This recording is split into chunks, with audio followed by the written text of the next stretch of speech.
What's up everybody, Nvanz here, and today we're going to be talking about a little game called The Journey to Steel Mountain. This is made by Saucy Armadillo Games, and this was their submission for Jamcraft 2018.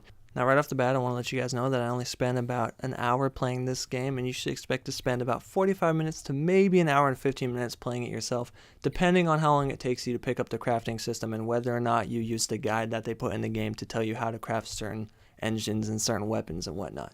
Now let's go ahead and get into the first thing that I'd like to talk about today, and that would be the story of this game. If you want to say it has a story, it's pretty bare bones, if any at all. The only story elements that I seem to encounter myself were I talked to this little crocodile fella for about 5 seconds as he had about 5 lines of dialogue for me, and then there's a random merchant that you can sell your goods to while you're in dungeons, but he doesn't have any lines, so he's not really that important. And then the final thing is at the very end, when you reach the final point you can get to with the best engine, there is a small little 2-sentence ending to let you know what is transpired, apparently. But don't let that dissuade you from playing this game, because it's clearly not meant to be about a storyline. It's more about the game elements themselves and how the game feels when you're playing it. So let's go ahead and jump right into the gameplay itself. The best way that I could describe this game is that it's a top-down click shooter with some dungeon crawling elements and some gun crafting elements. The main goal of this game is to go down into the dungeons that you're currently at and find parts and scrounge parts so that you can upgrade and craft your weapons, as well as upgrade and craft the engine on your airship so that you can move further along the storyline. As you get better materials and get better weapons, it allows you to kill enemies quicker and easier. One thing that I really do like about this game is that there's a heat gauge on your weapons, so as you upgrade the damage and whatnot of your weapons themselves, you also upgrade the heat that they put off. And if you fire too overzealously, then you're going to have a malfunction on your weapon as it needs to cool down, preventing you from firing any faster.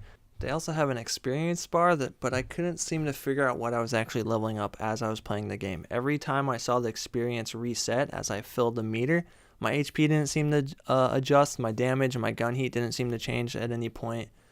And it didn't appear like I got any materials for leveling up. So I'm not exactly sure what that's for. Maybe it does something that I'm not quite aware of, but as far as I could tell, it didn't actually do anything, which is kind of unfortunate if that is the case. I will say that my favorite part of the game is the fact that if you die while you're down in a dungeon, you lose all the materials that you had picked up and you have to reset on the airship previously. There is thankfully a storage on the airship itself that you can drop off any materials that you have if, say, you don't have the right materials at the time, but you want to hold on to the ones that you currently scrounged up. You can put them in there and then worry about them a little bit later, and those will never disappear. But if you're having a tough battle and your HP gets really low and you feel like you're going to die, that tension really ramps up as you know that you need to get those materials back to your ship to upgrade your engines and your weapons to have a better chance against the stronger enemies as you progress in the game. I will say that as you start out and you go to the first dungeon, it will seem like it's a little too easy as the enemies only have one random shot pattern and it's not super frequent, so it's not too hard to dodge and fire back in response. But as you get further in the game, the enemies do upgrade their difficulty and they have different firing patterns. They might fire multiple bullets at once, they might fire a scatter pattern, so that actually ramps up the difficulty as you get further, which is a really nice little touch. Don't be afraid to use the walls because that cover is really important. I do really appreciate the fact that as you progress and you fight different enemies within different dungeons, they all do act and behave differently, so it might be to your advantage to pay attention to how they work. The final piece of gameplay that I'd like to talk about is the gun crafting system and mechanic itself. So basically, as you go throughout the dungeons, you can find different pieces of materials which you can then craft and combine together to make different pieces of your weapon. So you can have one that does more damage but has a lower fire rate, maybe less damage has a higher fire rate. There's a pretty decent variety here, which is kind of nice. I will say, however, that one thing I found quite frustrating is that you're not actually able to combine the materials that you do have set up in your storage. So you have to remove them from your storage into your main inventory to then be able to craft and combine them together with the things that you have in your inventory. Kind of sucks. It slows the process down a little bit, but it's not too big of a deal.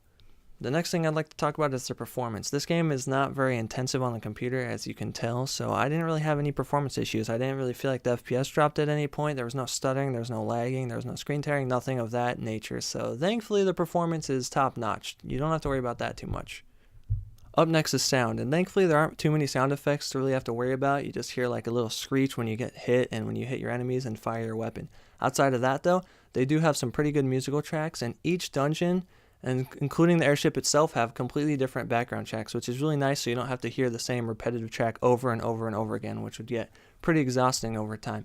So all in all, I really enjoyed the music, so the sound isn't too bad. There is no voice, so you don't have to worry about terrible voice acting, thank God, or really good voice acting.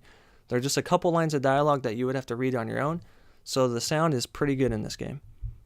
Up next are the graphics, and let's go ahead and get this out of the way. You don't need the highest high-end GPU to run this game, but the pixel art that they do use is quite nice. I really enjoyed it. Each dungeon is actually unique. They don't repeat the same color palettes or the same color schemes. They're actually different, which is really nice. The airship, it's got a nice aesthetic to it. I love the way the workbench looks in the lower right-hand corner, and the way that the clouds and everything in the background work out. It's quite beautiful. I enjoyed the art style. I just want to say that I really enjoyed my hour with this game. I wasn't so quite sure when I was first getting into it, but as I played it, I realized that it was actually quite fun and more fun than I thought it was going to be. If you have an hour of time and you want to check it out, I'll have the link down in the description down below. You should definitely give Saucy Armadillo Games a chance and play their game, Journey to Steel Mountain. It was a lot more fun than I expected it to be. If you enjoyed this video, please subscribe to the channel and be a part of the fandom today. If you liked it, leave a like. If you didn't like it, go ahead and leave a dislike and put anything down in the comments you like below. I really appreciate you taking the time, and you guys have a wonderful day. Nvanz signing out.